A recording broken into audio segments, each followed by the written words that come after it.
इसके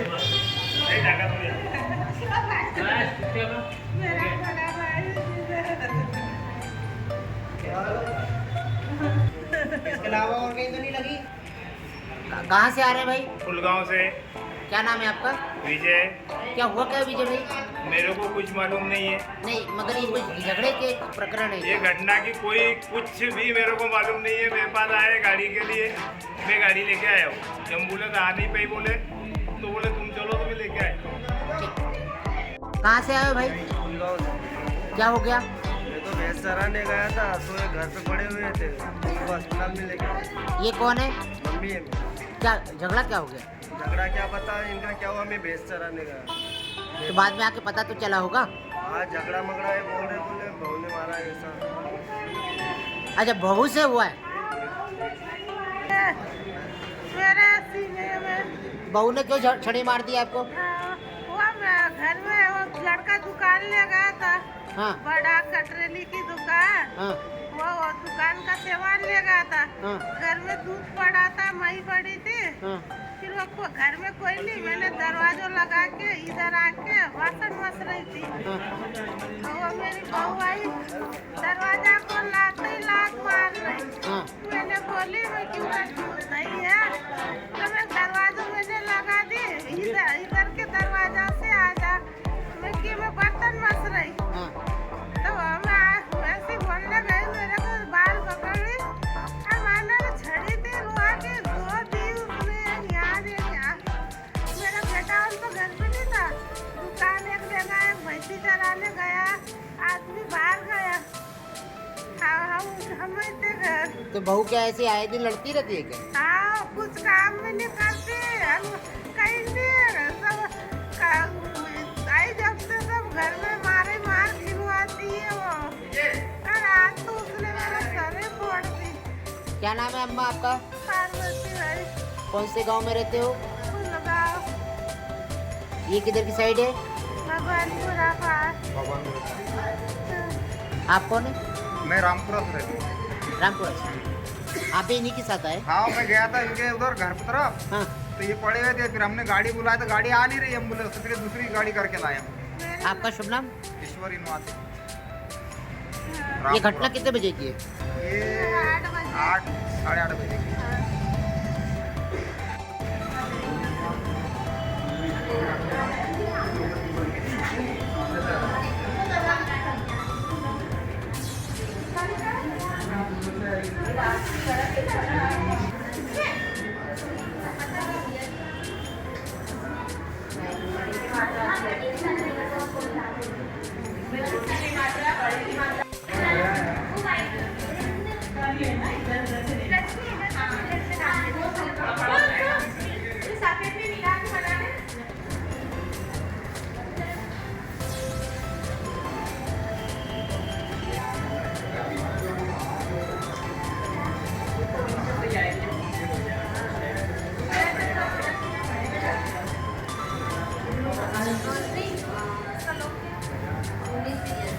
जनता को बहुत बहुत धन्यवाद देना चाहती हूँ। आज उन्हीं की आवाज़ की वजह से मुझे ये टिकट का आशीर्वाद मिला है। मैं उनके लिए सतत प्रयासरत रहूँगी और जो सबसे पहला मेरा विज़न है वो हमारे स्वास्थ्य शिक्षा पे और जो सड़क बदहाली का है सबसे पहला मुझे ध्यान दिया जाएगा, क्योंकि एक अगर आपकी विधानसभा बनती है तो वो होती है स्वास्थ्य से, शिक्षा से और मूलभूत सुविधाओं से। और सबसे पहले जहाँ पर एक युवाओं को बेरोजगारी, सबसे पहले हमारा यही मुद्दा रहेगा। युवाओं पर हम फोकस करेंगे और जो किसानों के साथ जो परेशानियाँ आ रही है उनको हम विधानसभा तक पहुँचाएंगे, उनकी आवाज़ बनकर हम विधानसभा तक जाएंगे। जी मैं ये चीज़ बहुत दिनों से चले आ रही है। बहुत सारे जो मेरे भाई लोग हैं उन्होंने कहा कि हम पे मतलब पहली बार ऐसा हुआ कि आदिवासी विधायक ने मतलब हम लोगों पर अत्याचार किए हैं या उन पर FIR करवाई है। तो ये चीज़ें जैसे हमारी कमलनाथ जी की सरकार बनती है तो ये सारे मुकदमे हम लोग वापस लेंगे। इस बार कितने वोटों से जीत रही है, आपका क्या ऐसा लक्ष्य है? जी देखिए, जनता ने मुझे बहुत आशीर्वाद दिया, मेरे पिताजी को 2 बार आशीर्वाद दिया है, पर कुछ परेशानियों के चलते वो सर्वाइव नहीं।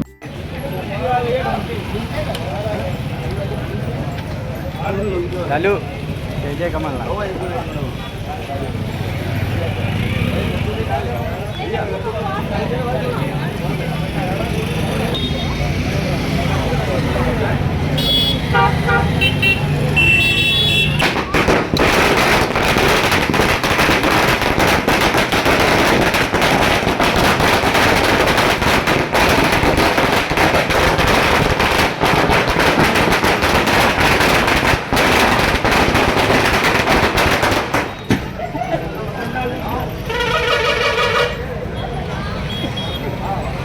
आज आप पर कांग्रेस ने विश्वास किया, क्या चाहते हो कांग्रेस को, क्या कहना है?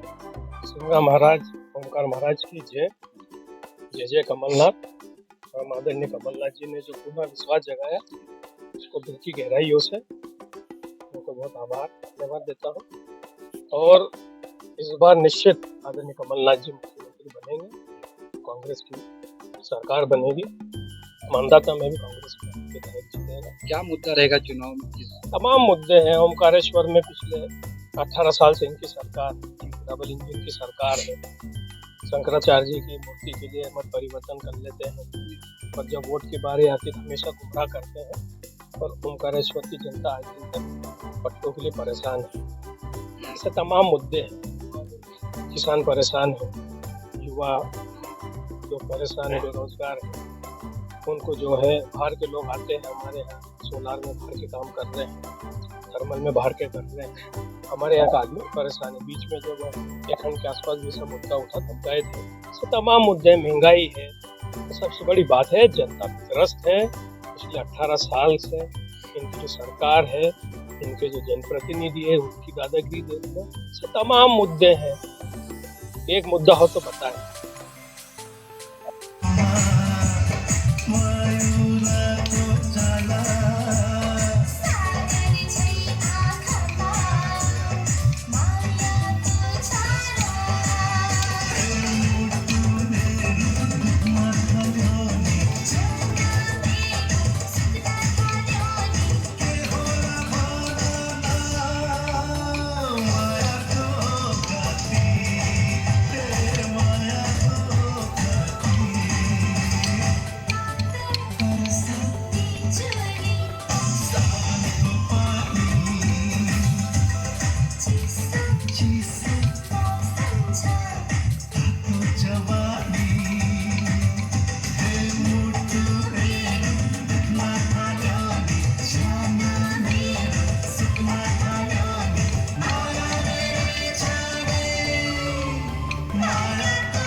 अगर क्या बता रहे थे, पूरी बात बताइए, क्या है? इन्होंने रात में ज़बरदस्ती खंभे गाड़े यहाँ से वहाँ तक तार लगा दी, कांटे वाले तार लगा दिए। और पानी दिया हुआ खेत है, उसमें ये देखो कीचड़ कितना लगा हुआ है। हमारे पूरे खेत में फसल बोई हुई में उन्होंने मतलब वो करा है कागज कब्जा। और हम तार हटाने गए तो इन्होंने हमें मारपीट कर दी। तो ज़मीन जब बिक गई थी तो आप लोग खेती करने क्यों गए थे? ज़मीन बिकी हुई है पूरी, उसमें तो उन्होंने 46 ज़मीन नाम तो करवाई। वो बोल रहे हैं कि मेरे पास रजिस्ट्री है। तो भाई तेरा नामांकन होगा जब तेरा कब्जा मिलेगा। अभी उसका नामांकन बाकी है, सब बाकी है, तो कब्जा कैसे देना? कब्जा देगा कौन? अभी केसीसी लोन भी बाकी है। हाँ, केसीसी लोन भी बाकी है। और फिर तेरे को जिसने बेची उससे कब्जा लेना, तुमको बुलाना है, तो हमको क्यों मार ठोक रहा है? वो लोग कौन है, क्या नाम है उनका, इनका जिनने ये जमीन को विक्रय करने की बात करी है, बेचा है जिनने? वो हमारे परिवार के, हमारे गिरधारी चंपालाल और गोविंद चंपालाल। इन्हें बिना बोले आगे बगाई में बेच दी। हाँ,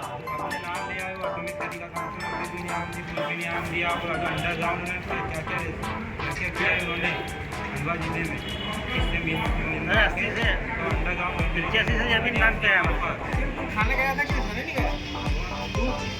108 में आ गए तो ये बोले कि हमारे पास नहीं था, हम इसका क्या मतलब कि 108 में आएंगे तो क्या रिपोर्ट नहीं होगी? नहीं हो रहा, देख लो सर, आप कर दी ना, कितने देर से आए सर। वहाँ पर बोला कि चार चुनाव हो रहे हैं हमारे। आप सुरगांव जोशी से? हाँ, भगवान भाई सुरगांव जोशी। आपका थाना कौन सा लगता है? छेगांव माखन। तो वहाँ पे आपने रिपोर्ट लिखाने का प्रयास करो। मेरी जमीन यहाँ पर आ रही है खंडवा में, पदम नगर चौकी में आ रही है सर। रहमापुर में जमीन है मेरी सर। तो आप पदम नगर चौकी में गए थे तो गए थे सर, मेरे को FIR भी है सब में। सर अभी इनके साथ वो तो सब अब क्या करें सर, हम बहुत परेशान नहीं कर सकते हैं सर। मैं बहुत आप दस्तावेज में आया मेरा जमीन में सर, आज से भी सर मैं सब जमीन कम से कम मेरे कब्जे में कम से कम 20 साल 25 साल से मैं उसके ऊपर खेती कर रहा हूँ सर। क्या क्या दस्तावेज चाहिए मैं देने को तैयार, मैं प्रूफ करने को तैयार हूँ सर। उन्होंने फर्जी तरीके से कि आपने ये एक कोर्ट में दो केस कैसे चलते हैं, एक कोर्ट में 2 केस कैसे चलते हैं, 5 जन उसमें खसरे पर 5 जन का नाम है और 2 रजिस्ट्री कैसे होती है। एक ढोर चलाने वाला जानवर चलाने वाला व्यक्ति भी बोल जाए 5 जन हो गए होने के बाद भी 2 कैसे रजिस्ट्री कर सकते हैं 2 व्यक्ति बगैर बंटवारे की, बगैर इससे की। बंटवारा हुआ नहीं, कुछ हुआ नहीं है। मौखिक बंटवारे होते हैं क्या, ऐसा कुछ होता है क्या? आप थोड़ा सा शांति से अपना नाम बताएं। भगवान पटेल, सुरवा जोशी। और ये जो आप कितने भाई हैं? हम 5 भाई हैं। तो आप मेरे अंकल लोगों ने किया है, मेरे अंकल लोग हैं वो, मेरे दादा ने मुझे वसीयत की हुई है। ये जमीन जो मैं उनके साथ रहा हूँ, कम से कम 35 साल से उनके साथ रहा हूँ। अरे आप बात तो सुने पहले। ये जमीन जो जिसमें विवाद चल रहा है जमीन, हाँ, उस पर विवाद किस लिए है? अब क्या बात है कि ये लोग वहाँ पर कब्जा कर रहे हैं? 2 लोगों ने रजिस्ट्री कर दी है। अम्मा, आपके पति और आपके बच्चे आए हैं, क्या हो गया? पति और बच्चे और देवर मेरा है। अच्छा, ये देवर है? हाँ, ये देवर है। हाँ। और ये मेरा लड़का है। अच्छा। और मैं और मेरा पति भी उधर रिपोर्ट लिखाने गए। अच्छा, वो चारों क्या? को मारा है हमको। और क्या? 25-30 आदमी ने लटबाजी और सर और हमारे खेत में रात में इसने कब्जा कर लिया है। तार गाड़ लिया है, खंभा गाड़ दिया है। और मेरे क्या को हुआ, भी क्या है हमला घटना? करा। रात में उसने कब्जा कर लिया तो हम उनको फेंकेंगे तो क्या करेंगे? हमारी जमीन है, हमारी जमीन पे कोई ये करेगा तो हम क्यों नहीं करेंगे? हम काम करते हमका 8 दिन से कम से कम 4 महीना से हमको परेशान कर रहा है। कौन से श्याम हैं? पाटीदार, क्या नाम है श्याम इनका? पाटीदार, श्याम पाटीदार। श्याम पाटीदार के आदमी है? हाँ, अरे श्याम पाटीदार भी खुद आए थे। सब हथियार लेकर आए थे, हमारे पास कुछ भी नहीं था।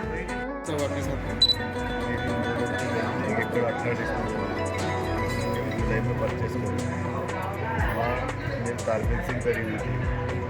मेरा जो चौकीदार है उसका मेरे पास फ़ोन आया, तो भैया वो एक लेडीज़ गाँव के 5 लोग बोले जो पड़ोसी हैं वो अपने तारबेंसिंग उखाड़ रहे हैं।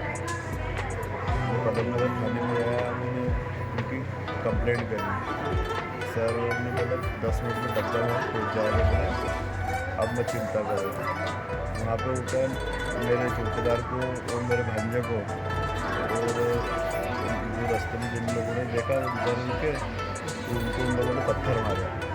तो उनका फ़ोन आया, बोले भैया तुमको आना पड़ेगा, नाम तो तुम्हारे। मैं ऐसे गया कि बाइक को रोकने गया कि भैया मेरे कमरे में तो गाड़ू कोई समस्या है तो भाई तुम कोर्ट के माध्यम से निकलो, मारे पीटी कर क्या मतलब है। तो मेरे सर पीछे गाड़ू मारे भाई अकेले? नहीं, वो भगवान उनकी मतलब 5 लोग थे। कौन सी घटना क्षेत्र से, कहाँ की घटना? रेमा पे आपने शिकायत कराई? हाँ, मैंने कौन सी शिकायत। अच्छा, वो किसान परिवार का कहना है कि अभी इस जमीन का बंटवारा नहीं हुआ। जमीन का बंटवारा मतलब हो चुका है ना, बंटवारे वाली ज़मीन भी है। मेरे पास तो रजिस्ट्री है जिनके नाम पे जिन्होंने विवाद किया है, उनके तो केवल 59 डिसमिल है।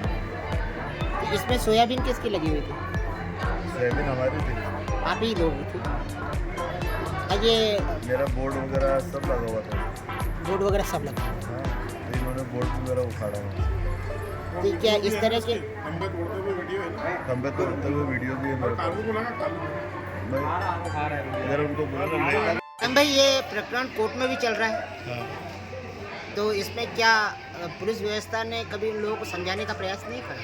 टीआई साहब ने और थाने की तरफ से 5 बार 6 बार उन लोगों को समझाया कि आप भाई जब तुम्हारा कोर्ट में विवाद चल रहा है तो आप उनकी ज़मीन में क्यों बार बार चले जाते हो, क्यों विवाद करते हो। 2 बार इस पार्ट पे पुलिस गई थी थाने पे, वहाँ पे इस पार्ट पे, तो वो उनकी बात भी नहीं सुनी उन्होंने। बोले हम तो करेंगे, मनमानी करे जा रहे थे। ये हमला करने वाले कितने लोग थे? संख्या कितनी थी इनके करीब? ये 7 लोग थे, 6-7 लोग।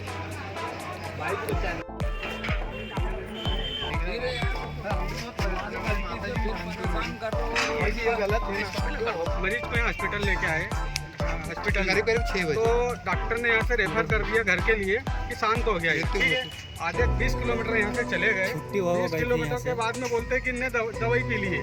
तो डॉक्टर अगर यहाँ मरीज आता है तो उसी समय पुलिस को इन्फॉर्म करते हैं कि मरीज ने दवाई पी है, पुलिस आए हैं। तो 20 किलोमीटर से वापसी बुलाया। फिर क्या हुआ, क्या बोले, क्या हुआ? तो बोले सर आपके खिलाफ एक पुलिस केस बनेगा, मरीज ने पोस्टमार्टम होगा, आप लाओ नहीं तो आपको उठा, आपके ऊपर केस बनेगा। ये डॉक्टर बोले, बड़े डॉक्टर जो नाइट ड्यूटी में थे। हमारे जीजू पास कॉल आया था, कहना है कि कैसे पोस्टमार्टम करना। ग्राम भगावा, पिताजी का नाम जयप्रकाश। मेरी माताजी कल रात से बीमार थी, उनको सुबह 6 बजे भर्ती किया हमने। सरकारी अस्पताल में आए, डॉक्टर ने भर्ती किया, करवाया। रिपोर्ट हमारे से 4 लोगों से पूछा कुछ खाया पिया है, कुछ भी, बट नहीं खाया। हमने बोला सभी परिवार वालों ने, हमारे छोटे मामा जी भी थे साथ में, तो पापा जी थे, भैयावन थे। फिर डॉक्टर ने अपने मन से लिखा या बाद में लिखा तो बाद में ही उन्होंने फिर लिखे कि यहाँ पर पुलिस केस हो, पहले पुलिस FIR होती। तो सर 6 बजे आपने लिखा है तो 6 बजे पुलिस आना था, पहले आप इलाज चालू नहीं कर सकते थे। ये लापरवाही हुई ना। तो चलो ये ठीक है, ये भी नहीं हुआ। तुमको 10 बजे बुलाना था, जब छुट्टी करना था। फिर 10 बजे हमारे 10:30 बजे छुट्टी कर दी। हम यहाँ से चले गए। फिर 20 किलोमीटर अमलपुरा नाके पे से हमको कॉल दिखाया कि आप वापस आओ नहीं तो आपके खिलाफ रिपोर्ट दर्ज हो। कारण क्या बताया? कारण ये बताया कि आपके खिलाफ लेडीज ने जो भी महिला भोजन या कुछ भी नशीली पदार्थ की चीज़ पी हुई है। बट फिर आपने ये पी हुई है तो पुलिस केस पहले बनना चाहिए था। ये लापरवाही अस्पताल वालों की लापरवाही है, डॉक्टरों की लापरवाही है। जबकि एक तो आपकी क्या माँ ने कुछ खाया था क्या? नहीं, कुछ नहीं खाया डॉक्टर साहब। आप किस कारण से लेके आए थे? हम बीमार थे बहुत ज्यादा और एकदम से गुमसुम हो गए थे वो। और हम पहले 4 अस्पताल गए, ऐसे नहीं कि एक ही अस्पताल में आए। 4 अस्पताल, पहले पंपापुरी गए, फिर शुभम हॉस्पिटल, फिर हिंदुजा। हमको नहीं शूट हुआ, फिर हम सरकारी में आए तो सरकारी में हमने भर्ती किया। उसके बाद अब ये ऐसी लापरवाही कर रहे हैं कि तुम बुलाओ नहीं तो तुम्हारे ऊपर पुलिस केस बनेगा। आप क्या चाहते हैं? PM हम चाहते हैं कि पोस्टमार्टम क्यों कर रहे हो आप? तुमको करना तो उस समय कर लेते। अब डिस्चार्ज क्यों किया, छुट्टी क्यों किया हमारी? तो हमारे पूरे परिवार वाले घर पहुंच गए थे, आधे 20 किलोमीटर पहुंच गए। और हम एम्बुलेंस वाले भैया भी हमारे साथ थे। पॉइजन पिया हुआ तो यहाँ से जाना ही नहीं था। मेन बात हम खुद सक्षम इतने पढ़े लिखे हुए तो हम यही चाह रहे कि नहीं, ऐसा तो होना ही नहीं था, यहाँ से जाना नहीं था। आज हमारे साथ हुआ, कल किसी और भी गरीब के साथ होगा। क्या नाम है आपके, कहाँ के रहने वाले? मेरा नाम मोहित पटेल, ग्राम भगावा, पिताजी का नाम जयप्रकाश, तहसील खाल। एम्बुलेंस जब आपका हायर हुआ था तो किसी डॉक्टर के द्वारा बोला गया था कि PM रिपोर्ट करवानी है इसकी? नहीं, कोई वैसे कुछ नहीं कुछ भी नहीं बोला। मैं गाड़ी लेके खड़ा था, मेरे पास ये आया जिया जी और ये इनके जिया जी बोले भैया गाड़ी वहाँ डेड बॉडी हो गई, छोड़ना है। इनका आपका शुभ नाम? सलीम साहब। शाम को रात को 4 बजे एडमिट किया उनको। 5-6 बजे 4 बजे जो भी एडमिट किया। कब डिस्चार्ज कब किया? सुबह 10 बजे का। सुबह 10 बजे तक उसका इलाज चला। 10 बजे के बाद उनको डिस्चार्ज किया। तो डॉक्टर क्या कर रहे थे, किस बेस पे इलाज किया उन्हें? अगर पॉइजन पिया हुआ था तो पॉइजन का इलाज करना था तो वो जांच में आता, उसके लिए डिस्चार्ज क्यों किया डॉक्टरों ने? 15 किलोमीटर गाड़ी चली गई। तो क्या हो रहा है इस हॉस्पिटल में? इसको कौन देख रहा है? इसका मालिक है कोई कि डॉक्टर अपनी मनमर्जी कर रहे हैं? क्या कर रहे हैं ये? इसको कोई चलाने वाला है इस हॉस्पिटल को कि खंडवा जिला अनाथ हो गया है? इतनी बड़ी लाशें हो रही है, बार बार खंडवा जिले की शिकायतें आ रही है, खंडवा हॉस्पिटल की शिकायत आ रही है। तो हम किसी को क्लेम भी नहीं लगा रहे हैं। अगर हमारे पेशेंट ने पॉइजन पिया था तो आपने किस बेस पे उसका इलाज किया? और इलाज किया तो फिर उसको डिस्चार्ज क्यों किया आपने? सीधे PM 15 किलोमीटर तक गाड़ी चली गई, आपको पता नहीं है कि उसने पॉइजन पिया है। उसके बाद आप शंका जाहिर करते हैं और शंका जाहिर करने के बाद पेशेंट को, लाश को वापस बुलाते हैं और उसको PM के लिए भेज देते हैं। आपको किसी का डर नहीं है, कलेक्टर का डर नहीं है, किसी का डर नहीं है, कुछ भी मनमर्जी कर रहे हैं। पहले तो मुझे ये सूचना, मुझे 2 रोज से अति बुखार आ रहा है, मैं शाम को ही आने वाला था। पहले मुझे घर पर ये सूचना दी गई कि डॉक्टर ये बोल रहे हैं कि अभी थोड़ी देर बाद इलाज होगा, अभी डॉक्टर देखेंगे नहीं। अगर इमरजेंसी में कोई व्यक्ति यहाँ आता है तो उसको टाइम से देखेंगे क्या? इमरजेंसी का मतलब क्या होता है? मेरी तबीयत खराब है, मैं सही तरीके से बोल नहीं पा रहा हूँ, मुझे 2 रोज से बुखार आ रहा है, पर इसकी विशेष जांच बैठाई जाए, उसके बाद इसके पीएम के लिए आदेश किया जाए। आपका शुभ नाम? मेरा नाम पन्नालाल पटेल, ग्राम छिरवेल से है। मैं भूतपूर्व विधायक प्रतिनिधि, छेगांव मंडल महामंत्री हूँ, वर्तमान में किसान मोर्चा महामंत्री हूँ।